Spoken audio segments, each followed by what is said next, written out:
2026 football বিশ্বকাপে এখনও অবধি কোন কোন দেশ কোয়ালিফাই করলো তার আপডেট দেব আজকের এই ভিডিওতে। তাছাড়া থাকছে ভারতীয় ফুটবল দলের একজন ভারতীয় কোচকে নাম কিন্তু শর্টলিস্টেড করা হয়েছে। কে সেই ভারতীয় কোচ তারও আপডেট দেবো আজকের এই ভিডিওতে।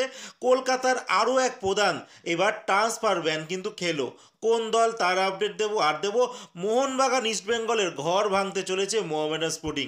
সমস্ত খবর এক এক করে বলবো, তার আগে প্রতিদিনের মতো বলবো খেলার আপডেট খবর পাওয়ার জন্য আমাদের চ্যানেলটিকে সাবস্ক্রাইব করতে একদম ভুলো না। তো চলো শুরু করা যাক আজকের প্রথম খবর।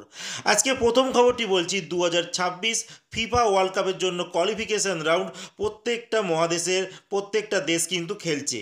আর এই মুহূর্তে এখনও অবধি কোন কোন দেশ এই যোগ্যতা নির্ণয় উত্তীর্ণ হলো তাদের নামগুলো তোমাদের বলবো। যেখানে সরাসরি তিনখানা দেশ যারা আয়োজক তারা তো কোয়ালিফাই করে ফেলেছে, সেই তিনটে দেশ হচ্ছে কানাডা, মেক্সিকো আর ইউএসএ। এরপর কোনো টিম যদি কোয়ালিফাই করে থাকে, সবার প্রথম যে টিমটা হচ্ছে এশিয়া থেকে জাপান, এছাড়া আছে নিউজিল্যান্ড, তারপর ইরান, আর্জেন্টিনা, উজবেকিস্তান যারা প্রথমবার বিশ্বকাপ খেলবে, এছাড়া তার সঙ্গে জর্ডানও রয়েছে, তারাও প্রথমবার বিশ্বকাপ খেলবে, সাউথ কোরিয়া, অস্ট্রেলিয়া, ব্রাজিল আর ইকুয়াডোর। টোটাল এখনও অবধি 48টি দেশের মধ্যে 13খানা দেশ তারা কোয়ালিফাই করে ফেলেছে। আগামী আর এক বছরের মধ্যে বাকি সমস্ত দেশগুলো কোয়ালিফাই করে ফেলবে। এরপরের যে আপডেটটি তোমাদের দিতে চলেছি সেটা হচ্ছে ভারতীয় ফুটবল দলকে নিয়ে, যেখানে ভারতীয় ফুটবল দলের আনঅফিসিয়ালিভাবে এখনও অবধি মানেলো মার্কুয়েজ কিন্তু কোচ রয়েছে, বাট তিনি পদত্যাগপত্র পাঠিয়ে দিয়েছে, সেইটা কিন্তু এখনও অফিসিয়ালি জানানো হয়নি। বাট এখন নতুন একজন কোচের কিন্তু খোঁজে নেমে পড়েছে এআইএফএফ, আর সেখান থেকে অনেক ভারতীয় কোচের নাম কিন্তু উঠে আসছে। আর এই রেসে এখনও অবধি খালিদ জামিল, যিনি বর্তমানে আইএসএল এর দল জামশেদপুর এফসির কোচ, তিনি কিন্তু এগিয়ে রয়েছে ভারতীয় ফুটবল দলের কোচ হওয়ার জন্য। তো আমার পার্সোনালি মনে হয় সঞ্জয় সেন কিন্তু বেস্ট হতে পারে, কারণ তিনি সন্তোষ ট্রফি চ্যাম্পিয়ন করেছিল বাংলাকে, এছাড়া আই লিগে মোহনবাগানকে চ্যাম্পিয়ন করেছিল। তো তার কিন্তু সাকসেস রেটটা কিন্তু এই খালিদ জামিল থেকে অনেকটাই বেটার। তো খালিদও ভালো কোচ, দেখা যাক আলটিমেট কে এই হট সিটে বসে। আর এখনও অবধি যা খবর পাওয়া যাচ্ছে ভারতীয়দেরই হয়তো কোনো দায়িত্ব দেওয়া হতে পারে, কারণ একটা মানি প্রবলেম কিন্তু রয়েছে এই মুহূর্তে এআইএফএফে। এরপরে যে খবরটি বলবো সেটা হচ্ছে বাংলার আরও এক প্রধান কিন্তু এবার ট্রান্সফার ব্যান খেলো, বাট এটা হচ্ছে রেজিস্ট্রেশন ব্যান করেছে। এর আগে মোহনবাগান কিন্তু ব্যান এখনও খেয়ে আছে, সেটা কিন্তু এখনও মোহনবাগান থেকে ওঠেনি।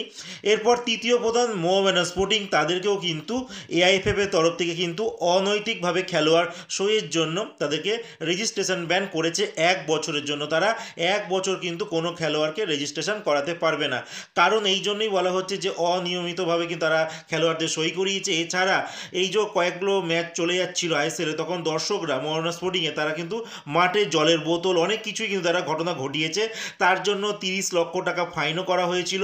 আর সেই টাকাটা কিন্তু তাদের মানে মোহনবাগান স্পোর্টিংয়ের যে আগে ইনভেস্টার ছিল তারা কিন্তু মেটায়নি। 30 লক্ষ টাকা ফাইন যদি মিটিয়ে দেয় তারপরে কিন্তু মোহামেডান স্পোর্টিংয়ের উপর থেকে রেজিস্ট্রেশন ব্যান উঠে যাবে, বাট এখনও অবধি তারা কিন্তু 1 বছরে রেজিস্ট্রেশন ব্যান কিন্তু খেলো। এরপরে আর লাস্ট যে খবরটি বলবো, এবার ইস্টবেঙ্গল আর মোহনবাগানের কিন্তু এবার ঘর ভাঙতে চলেছে বাংলার আরেক তৃতীয় প্রধান মোহামেডান স্পোর্টিং। তারা এই মুহূর্তে হীরা মণ্ডলকে আর মোহনবাগানের ফারদিন আলী মোল্লাকে কিন্তু তারা চাইছে। আর হীরা মণ্ডলের সঙ্গে ইস্টবেঙ্গল আগের বছর মানে লাস্ট সিজনে সিএফএল এর জন্য চুক্তি করেছিল, তারপরে যখন ইস্টবেঙ্গলের অনেক খেলোয়াড় আইএসএল চোট পেয়ে যায় তখনও হীরাকে আবার চুক্তি করে। মোটামুটি টোটাল একটা বছর কিন্তু মরশুম এই হীরার সঙ্গে ইস্টবেঙ্গলের চুক্তি হয়, বাট ইস্টবেঙ্গলের কোচ হীরাকে পছন্দ করে না, যার জন্য আইএসএল তাকে কিন্তু চান্স দেয় না। তো আলটিমেট হীরা এবছর কি করবে এখনও অবধি কিন্তু সেইটাই সংশয় রয়েছে। আর তার কাছে মোহনবাগান স্পোর্টিংয়ে অফার রয়েছে, সম্ভবত তিনি মোহামেডান স্পোর্টিংয়ে কিন্তু যেতে চলেছে। এছাড়া মোহনবাগান সুপার জায়েন্টের কিন্তু ফারদিন আলী মোল্লা, যাকে অনেক দিন ধরেই মোহনবাগানে রয়েছে কিন্তু মোহনবাগানে তিনি চান্স পান না, আর এই খেলোয়াড়টিও কিন্তু দল বদল করতে চলেছেন, তিনি কিন্তু এবার মোহামেডান স্পোর্টিংয়ে যেতে চলেছেন। তো এখন অবধি হীরা আর ফারদিন আলী এই দুজনকে কলকাতা লিগের জন্যই ভাবা হচ্ছে। পরবর্তী সময় তাদের পারফরমেন্স যদি বেটার থাকে তাহলে হয়তো আইএসএল স্কোয়াডে মোহনবাগান স্পোর্টিং কিন্তু রাখতে পারে। এবার দেখার বিষয় হীরা আর ফারদিন কি করে, যতদূর সম্ভব চান্সটা বেশি তারা মুভ করতে চলেছে, মানে হীরা ইস্টবেঙ্গল ছাড়বে আর ফারদিন আলী কিন্তু মোহনবাগান ছাড়বে। তো আজকের মতো খেলার খবর এতটুকুই, ভালো থেকো, সুস্থ থেকো, দেখা হচ্ছে নতুন আরেকটি ভিডিওতে।